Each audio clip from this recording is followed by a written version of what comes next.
Hey guys, welcome to Sweetcast. This is Clint. I'm just going to show you, this is a little sketch. This is going to be panel 1, page 1, panel 1. It's just a sketch, just to lay things out. This is for Downcast, and if you're interested in it, there's a link in the description below. But the point of this video, how's that for a quick intro? The point of this video is to talk about DC's talent development workshop. Now, this is interesting because DC, it wasn't that long ago. It was just a week or so ago that there I guess had been some information leaked that DC had complained that there wasn't enough talent. The talent pool was dried up. They weren't getting the kind of quality talent that they needed to make quality comics.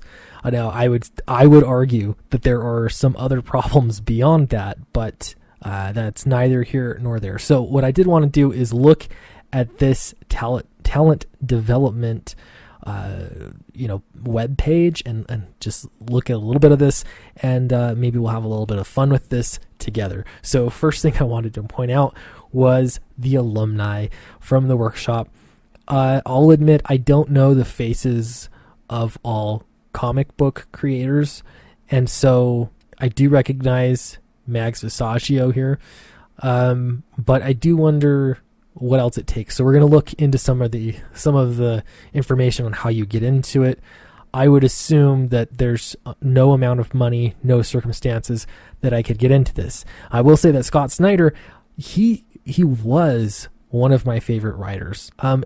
I say was because I feel like he's kind of run into some tropes that you'll see appear a lot in his writing, and that does get a little bit old. And then two, he just doesn't like me. He doesn't know me personally, but I guarantee you, I don't know, it's just this political divide. It's just become a bridge too far. So, all right, so we clicked on how to apply. Let's look through this. This is a writer's workshop. First, you need a current resume. Your resume should include all published writing experience, comics related and beyond. If you are a team, 2 individual resumes should be uploaded. So that is interesting. You could have both a writer and an artist go through this workshop at the same time. And I'm curious, I know Scott Snyder is doing the writing stuff. It'd be interesting to see, who's teaching the artist side of things. So they need a short composition. A short composition is no longer than the space provided, which is equivalent to about a page, double spaced and in size, 12 font, 200 characters. Wow, this is so specific with spaces.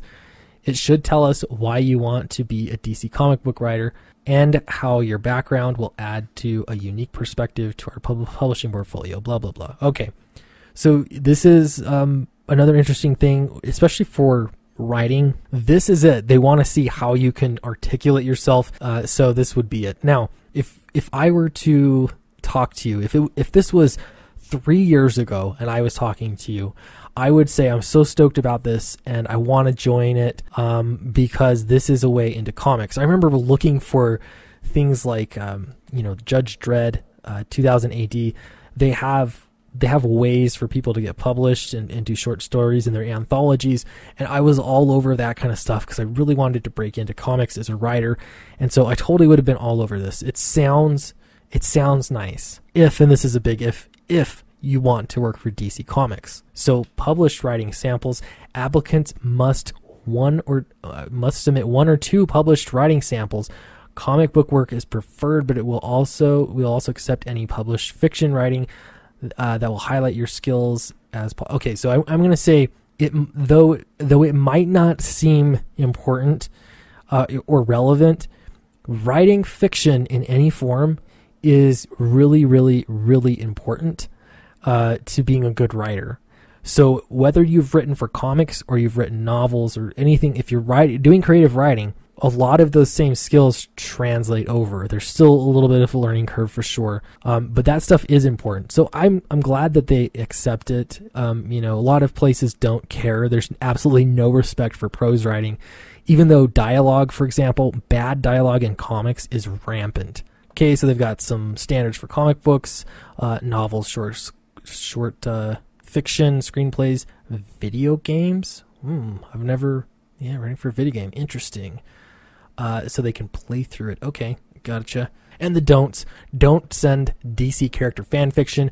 Do not submit nonfiction or poetry. Oh, that would be funny. Send them your recipe book that you've been working on.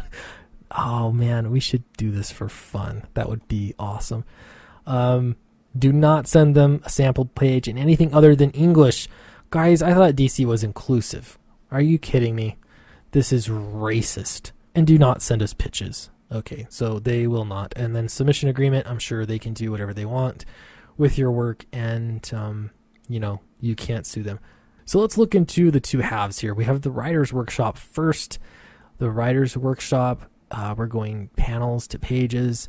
Awesome. How to apply. What we just looked at that how to apply page. This one looks a heck of a lot better. This looks way better. This is like a nicely designed website. And they're doing this thing once a year. I'm kind of surprised they're only doing it once a year. You could make money off of this kind of thing. If you had comic book pros doing a workshop, oh man, comics. I'm getting all sorts of ideas now. Chuck Dixon, you should totally capitalize on this. Do a writer's workshop for comics. You could make a killing. You could do this thing like 4 times a year if you wanted to. And I would sign up. I would. And let's take a look at the artist workshop side. This is a little different. Finding and fostering fresh new voices. How's that for a lot of alliteration? The DC Talent Program is a vital component of reaching out, discovering, and developing the next generation of talent. Jim Lee. It is kind of shocking to me that this. I mean, what has the industry done in the past? If this is genuinely a problem, getting talent, what have they done? I know for getting into Marvel is insane. Basically, their stance has always been, at least since I've been aware, don't come to us, we'll come to you. If you're good, we'll find you. And that sucks. So if they've really had a problem with talent development, I'm really, really disappointed that they hadn't been doing more than to develop talent and find talent in the first place. This is all the same kind of stuff, I guess, so it doesn't really matter too much. Both workshops are the same. I don't see any, like, who is actually teaching the artist section of this thing. Let's see if we can find out. And of course not. I can't find out at all. So I don't know. Maybe they'll have a string of people come through. That would be cool. Jim Lee would be cool. I mean, I know he can be controversial. Some people just hate his style. Personally, I like Jim Lee. I like his style. I'm not sure why so many people don't like it. And then, of course, there's press about it. They've got a press section. This, in my opinion, is really what it's about. Yeah, they want it to develop talent, but more important than developing talent is telling people that you are developing talent. That's the important thing, and that's why they're doing their darndest to get as an inclusive as a pool as they can. They've got a ton of press stuff. So yeah, it does make me wonder if they're hiring, like if they would pick somebody out of this pool to hire. Obviously, like we saw that they're, Mags Visaggio is in there. They're going to be training people that already work for DC or Vertigo, or they've already done work with them. But I would be interested to see them really pull new talent in and get people in. So it technically is open. So if you want to apply. If you get in, I don't know, like record something. I don't know. I'm just curious what the process would be like, or if they'd let you in. Don't forget when you are applying, though, to make sure that you're as diverse as you can possibly be, because I'm sure that will help. I'm going to look here at what they will look for. What we will look for. Start fast. Okay? So you got to get in there soon. You can't play it safe. The story has to take chances to stand out. I will say, though, sometimes people take way too many chances and stories are terrible for it. But they want you to jump out. Don't play it safe. Smart with heart. Smart with heart or start with? It says smart. Smart with heart. Characters who use their heads and heart reflect well on the writer. So they do mean smart. Say something. They want you to have a message about the human condition, and I'm sure social justice message would not hurt your chances whatsoever. So brush up on your social justice writing skills, because that'll get you in. Proofread it again. Yeah, that's great advice for everyone. I'm going to actually do that myself. Don't rehash. If a writer loved a story or character when they were a kid, they shouldn't try to recreate the story with new voices. Yeah, I get that. Conflict. not perfection, is king. I wish they would take this advice themselves. I wish that Star Wars, like the new Star Wars movies, would take this advice. I wish that the Captain Marvel movie, I've not seen it yet, so maybe the main character is extremely flawed, but it didn't look that way. I really wish that a lot of people would take this to heart. Conflict, that's where it's at. Let your lead lead. You'll notice in all these writing things, there's always these little sayings like murder your darlings,